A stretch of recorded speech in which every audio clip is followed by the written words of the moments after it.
ببینید بچه ها، پژو 207 همونطور که میبینید سالم.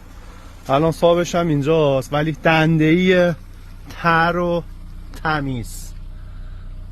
7 ماه هم از ماین فنیش مونده. رایگان طرف میگه فقط وردار ببر. ببینید جادار و تمیز. اینجا هم الان من زالیوف ماخه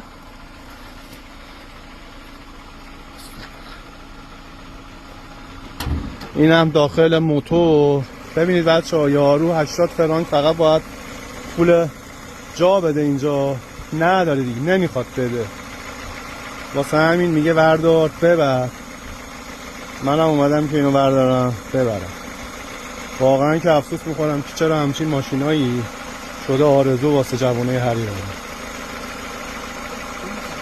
واقعا افسوس.